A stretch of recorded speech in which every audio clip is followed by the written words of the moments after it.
سورہ فرقان آیت نمبر 67. اعوذ باللہ من الشیطان الرجیم.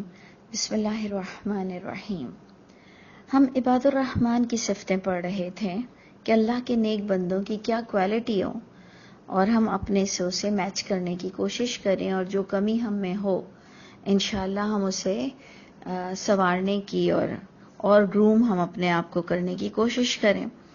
تو ہم نے دیکھا تھا کہ پہلی صفت تھی کہ اس کی چال میں تکبر نہیں ہوتا، بہت عاجزی کے ساتھ سب سے ملتا ہے. اور جو سیکنڈ پوائنٹ تھا کہ جب وہ خطاب کرتا ہے جاہلوں سے تو سلام کہہ دیتا ہے. تو یہ ہم تھوڑا سا اور اگر اس کو سمجھیں کہ جاہل کا معنی یہ ہے کہ انسان کا کیلیبر آپ کو اگر جب اندازہ ہو جائے کہ وہ کتنا علم رکھتا ہے، وہ کتنی باتیں ہضم کر سکتا ہے، تو اس کیلیبر پر رہ کر انسان بات کرے، اور جب دیکھے کہ یہ بالکل اس معاملے کو سمجھ ہی نہیں سکے گا، تو چاہے دینی معاملہ ہو چاہے دنیاوی معاملہ ہو، تو اس میں جب ہم دیکھیں گے کہ کوئی کم علم ہے اور وہ اس کیلیبر کو نہیں پہنچ سکتا، تو پھر وہ اس سے جھگڑے گا نہیں، آرگیومنٹس بہت نہیں بڑھائے گا، سلام کر کر بات کو ختم کر دے گا. پھر ہم نے دیکھا کہ رات کو قیام کرنا، جو کہ تہجد ہمیں بار بار نظر آتی ہے، اور میری بھی خواہش ہے، دعا ہے کہ اللہ تعالیٰ مجھ کو اور آپ کو بہترین انسان تہجد گزار لوگوں میں ہمیں اٹھنا نصیب ہو. پھر ہم نے فورتھ پوائنٹ دیکھا کہ آگ سے ڈرنے والا انسان پھر اس سے پناہ مانگنے کے لیے دعا بھی مانگنا، اور وہ جب کتنا پیارا کمبینیشن ہو کہ وہ آدھی رات اور تہجد پر اور سحر کے وقت ہم اس آگ سے پناہ مانگ رہے ہوں، اور وہ آگ ہم سے ابھی کوسوں دور ہو لیکن ہمیں اس کا ایمان ہو. پھر ہم نے ففتھ پوائنٹ اب آج پڑھنا ہے آیت نمبر 67 سے.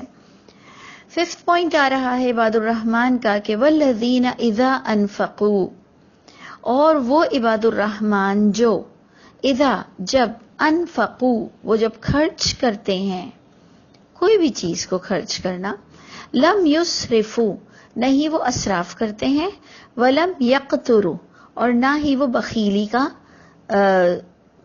بخیلی کرتے ہیں. اب بخیلی کیا ہے اور اسراف کیا ہے، اس پر بڑی بڑی ہمارے ہاں محفلیں جمتی ہیں. میرے خود بھی انسٹیٹیوٹ میں ہم اکثر اس بات پر بڑا بحث کرتے ہیں کہ اگر کسی کے نزدیک کوئی چیز اسراف ہے لیکن وہ اس کا لائف سٹائل ہے، آپ اس کو اسراف کہیں گے اور وہ ہمارا لائف سٹائل ہوگا، اور ہم کسی چیز سے اختلاف کریں اور وہ اس کا لائف سٹائل ہوگا، اس کی ٹریولنگ، اس کی گاڑیاں، اس کے گھر میں جو بچوں کی شادیوں کا اہتمام، اس کا فرنیچر، اس کے پہننا اوڑھنا، وہ میرے اور آپ کے نزدیک اسراف ہے، اور وہ بیچارہ بچپن سے یہی پہن رہا ہے. تو اس لیے یہ چیز جب اللہ تعالیٰ خود نہیں بتاتے ہیں کہ اسراف کیا ہے اور بخیلی کیا ہے، تو گویا یہ انسان کے اندر یہ تمام چیزیں بلٹ ان ہیں کہ وہ کب خود سوچتا ہے کہ یہ تو میں نے بہت ہی بیجا کر دیا، بہت ہی فضول میں نے کر دیا. جب وہ اس کو ریئلائز ہوتا ہے، یہاں تک کہ اگر آپ کوئی ان سیزنل فروٹ لے لیں اور وہ اتنا مہنگا ہو، ابھی ٹائم بینگ تو آپ نے دیکھا، آپ نے کہا او یہ فروٹ مل گیا، اور وہ سیزن میں نہیں ہے، ان سیزنل ہے، اور آپ نے اتنا مہنگا لیا، آپ کو احساس ہوتا ہے کہ ایسے بھی کیا کھانے کی ضرورت تھی، کیا اتنے سارے فروٹس نہیں تھے، میں اسی کو ہی کھا لیتا. تو یہ چیزیں انسان کے اندر خود بلٹ ان ہے کہ وہ کس چیز میں اسراف کر رہا ہے، اور کیا اس کا لائف سٹائل ہے، اور کیا اس کی ڈیمانڈز ہے گھر کی. تو اس پر بھی اگر ہم بھی بحث نہ کریں تو یہاں پر بس غور یہ کرنی ہے کہ بخیلی ایسی نہ کرو کہ کسی کی ذات کے جب تم مالک ہو، ہم اپنے گھر کے کچھ لوگوں پر مالک ہوتے ہیں، ہم ان کے ساتھ ظلم کر دیتے ہیں جب ہم بخیلی کرتے ہیں، اور ہم اسراف کر کر اپنے آپ پر ظلم کر دیتے ہیں. تو اس لیے یہ دونوں چیزوں میں تھوڑا بیلنس رہنا بہت ضروری ہے. اچھا جی، اس کے بعد آپ دیکھیں کہ کیا آ رہا ہے کہ وَكَانَ بَيْنَ ذَلِكَ قَوَامًا. اللہ تعالیٰ اسی آیت نمبر 67 میں کہتے ہیں کہ ہے درمیان اس کے اعتدال. وہ جو عباد الرحمن ہے وہ دونوں باتوں کے درمیان بیلنس رہتا ہے کہ نہ بیجا خرچ کرتا ہے اور نہ ہی بخیلی سے کام لیتا ہے. اور اس کے بعد آتا ہے والذین لا یدعون مع اللہ الہا آخر. اور عباد الرحمن وہ شخص ہے، وہ آدمی ہے، وہ لوگ ہیں کہ لا یدعون مع اللہ الہا آخر، نہیں وہ پکارتے ہیں اللہ کے علاوہ دوسری اتھارٹی کو. اور اگر آپ کو یاد ہو تو آپ نے پورا جو سورہ فرقان کا چیپٹر ہے آپ نے اسی کو ہی پڑھا. پورے چیپٹر میں یہی بات آ رہی ہے کہ اللہ کے ساتھ کوئی بھی شریک نہیں ہے کسی بھی معنی میں، چاہے وکیل کی حیثیت سے چاہے اولاد کی حیثیت سے. یعنی اللہ تعالیٰ نے آج ہم کو عباد الرحمن میں 6 پوائنٹ پر شرک کی ممانعت کی ہے. تو آپ کو دیکھنا ہے کہ 5 پوائنٹس کس چیز کو انہوں نے ڈسکس کیا اللہ نے، اور 6 پوائنٹ پر شرک کو رکھ دیا. جبکہ اکثر آپ دیکھیں گے کہ فرسٹ پوائنٹ ہی شرک کے لیے آ جاتا ہے، پھر والدین کے لیے آ جاتا ہے. لیکن یہاں عباد الرحمن میں اس وقت والدین بھی نہیں آئے اور اللہ کی توحید بھی نہیں آئی، اور 6 پوائنٹ پر آ گئی. اور ہم ایمان یہ رکھتے ہیں کہ جتنی باتیں کی گئی ہیں ہمارے لیے کوئی فرسٹ اور سیکنڈ نہیں، ہمارے لیے سب بے انتہا سینسٹیو ہے، بہت میجر ایشو ہے. اللہ فرماتے ہیں آیت نمبر اسی 7 پوائنٹ میں، آیت نمبر 68 میں 7 پوائنٹ آتا ہے وَلَا يَقْتُلُونَ النَّفْسَ، اور نہیں وہ قتل کرتے ہیں کسی نفس کو، الَّتِي حرم، وہ نفس جو حرام کیا اللہ نے، حرم اللہ الا، دیکھیں الا پھر آ گیا کہ نہیں وہ قتل کرتے ہیں کسی نفس کو، وہ نفس جو حرام کی اللہ نے قتل کرنا، الا مگر قتل کر سکتے ہیں حق کے ساتھ. اب اس پر بھی آپ کو چھوڑ دیا گیا کہ آپ کس کو چھوٹی سی بات پر بھی سیلف ڈیفenس کا نام لے کے مار دیں. کسی جانور کو بھی مارنا بہت ہی بڑی بات ہے، فضول کسی جانور کو مارنا وہ بھی بہت بڑی بات ہے. تو آپ سوچئے کہ ایک انسان کو آپ سیلف ڈیفenس کے نام پر بھی مار دیں، کیونکہ یہ بات تو سب جانتے ہیں کہ ایک سویلین کسی کو بھی بغیر کیس کے، بغیر پوری جانچ پڑتال کے اس کو کوئی حق ہی نہیں ہے، اس کو ویپنز چلانے کا بھی آرڈر نہیں ہے کہ وہ مارے، سوائے یہ کہ ایک بہانہ آ جاتا ہے کہ ہم نے سیلف ڈیفenس پر اسے مار دیا. اللہ فرماتے ہیں کہ مت قتل کرنا کسی نفس کو، وہ جو حرام کیا ہے اللہ نے. حرام اب حلال کب ہو گیا کہ الا بالحق، مگر قتل کر سکتے ہیں حق کے ساتھ. تو آپ سوچیں کہ ہم تو بلکہ دعا کریں گے کہ اللہ ہماری زندگی میں کبھی ایسا کیس بھی نہ ہو کہ ہم سیلف ڈیفenس پر بھی کسی کو ماریں، کیونکہ میں سمجھتی ہوں کہ وہ بھی رات کو سو نہیں سکے گا کہ جو سیلف ڈیفenس پر بھی کسی کو قتل کر دے، اس کو افسوس تو بڑا ہوگا کہ یہ میں نے کیا کر دیا. تو اللہ تعالی ہم سب پر رحم فرمائے. آپ نے وہ آیت پڑھی ہوگی بار بار کہ جس میں اللہ تعالیٰ فرماتے ہیں کہ حرام کھانا نہ کھاؤ، جس میں اللہ نے فرمایا سور نہ کھاؤ، پگ غیر اللہ کے نام کا نہ کھاؤ، بہتا ہوا خون نہ پیو، اور ہمیں جو مردار ہے وہ نہ کھاؤ. یہ 4 چیزیں بار بار 4 ٹائمز آئیں کہ حرام ہے، حرام ہے، حرام ہے. الا مگر کھا سکتے ہو حرام چیز کب؟ جب مرنے لگ جاؤ. یعنی زندگی کو بچانا کتنا ضروری ہے کہ اللہ نے وہاں پر بھی حرام کو حلال کر دیا، ٹائم بینگ، زندگی بچانے کے لیے. تو ادھر ہمیں 2 چیزیں مل رہی ہیں. ایک تو الا مل رہا ہے کہ کون سی سچویشن میں حرام حلال ہو جاتا ہے، لیکن اس کا جو بھی بہانہ بنا کر کام کرے گا اسے اپنے رب کے آگے جواب دینا پڑے گا. ہماری پکڑ میں تو وہ نہیں آ سکتا. ہمارے پاس اور ہم دوسروں کے پاس کئی بہانے کر سکتے ہیں، لیکن اللہ کی پکڑ میں تو وہ ضرور آ جائے گا جس نے اس کو ایزی لیا اور اس آپشن کو یوز کر لیا. کیونکہ یہ آپشن یوز کرنے والا نہیں ہے، صرف بتایا گیا ہے کہ کر سکتے ہو. لیکن ہم دعا کریں گے کہ اللہ ہماری لائف میں نہ کبھی ہم ایسے بھوکے مر رہے ہوں کہ ہمیں حرام کھانا پڑے اور اللہ تعالیٰ ہماری لائف میں کوئی ایسی سچویشن، کوئی ایسا پارٹ نہ آئے کہ ہمیں کسی کو قتل کرنا پڑ جائے. تو جناب لیکن اللہ آ چکا ہے، اللہ کی ویلیو آپ کو پتہ چل رہی ہے، اور آگے والی آیت سے تو بہت زیادہ پتہ چلے گی کہ جہاں پوائنٹ نمبر 8، یعنی میں نے جو اس کو پوائنٹس پر ڈیوائڈ کیا ہے عباد الرحمن کو، تو اس کا 8واں پوائنٹ 8th پوائنٹ پر آ رہا ہے ولا یزنون، اور عباد الرحمن کو کہا گیا اور نہیں وہ زنا کرتے ہیں.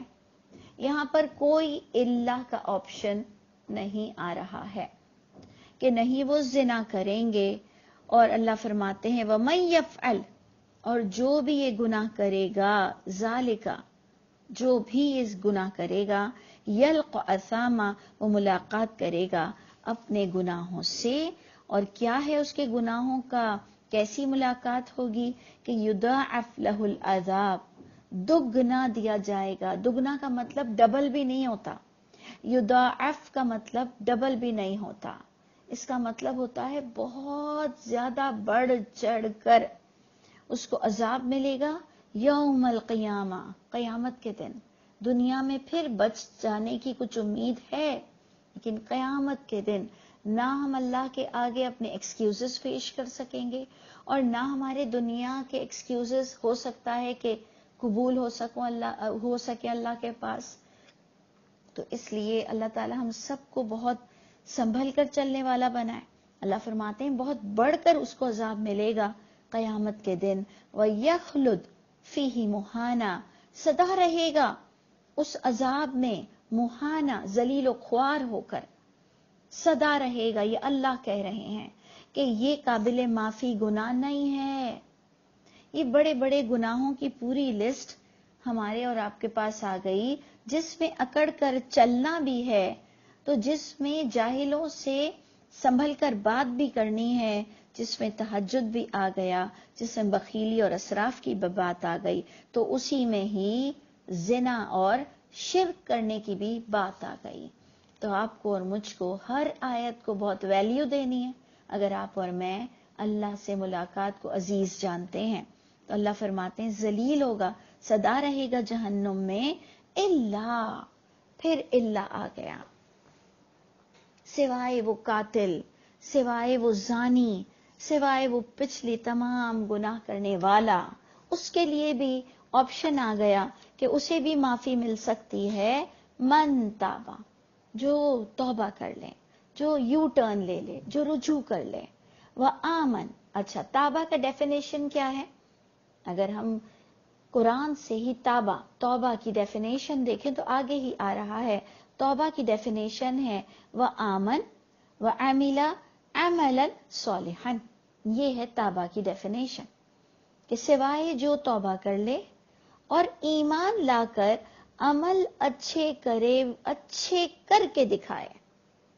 آپ دیکھیں عمل عملا صالحا، یعنی عمل کرے اور عمل اچھے کر کے دکھائے. صرف نیت نہیں کہ میں نے نیت کر لی ہے اور میں اب نہیں کروں گا، بلکہ اب انشاءاللہ وہ نیک عمل کر کے دکھائے گا. اور میں سمجھتی ہوں اس کو پھر سے موقع دیا جائے گا کہ وہ کیا اور کیا نہیں کرتا، اور کس طرح سے اب جب دوبارہ اسے اللہ نے وہی گناہ کا موقع دیا تو اس کا ایٹیٹیوڈ کیا رہا. اچھا جی، اور بڑی آپ خوشخبری سنیے توبہ کرنے والوں کے لیے، کہ اللہ تعالیٰ فرماتے ہیں توبہ کرنے والوں کے لیے ایک اور خوشخبری یہ ہے کہ فَأُولَٰئِکَ يُبَدِّلُ اللَّهُ سَیِّئَاتِہِم، بس یہی وہ لوگ ہیں تبدیل کر دیں گے اللہ تعالیٰ سیئاتہم، ان کی برائیوں کو حسنات سے، نیکیوں سے تبدیل کر دیں گے. انبلیویبل، یعنی یہ تو ہمیں قرآن نے بتایا تو ہمیں پتہ چلا، نہیں تو ہم ساری زندگی بس یہ کہتے تھے اللہ ہمارے گناہوں کو مٹا دیجئے، اللہ ہمارے گناہوں کو چھپا دیجئے، اللہ ہمارے گناہوں کو معاف کر دیجئے. اللہ نے ہمیں یہ دعا بھی مانگنا سکھا دی کہ اے اللہ میری برائیوں کو نیکیوں میں تبدیل کر دیجئے. کتنا بڑی آفر، آپ سوچئے کتنا بہترین پیکج، کتنا خوبصورت بات.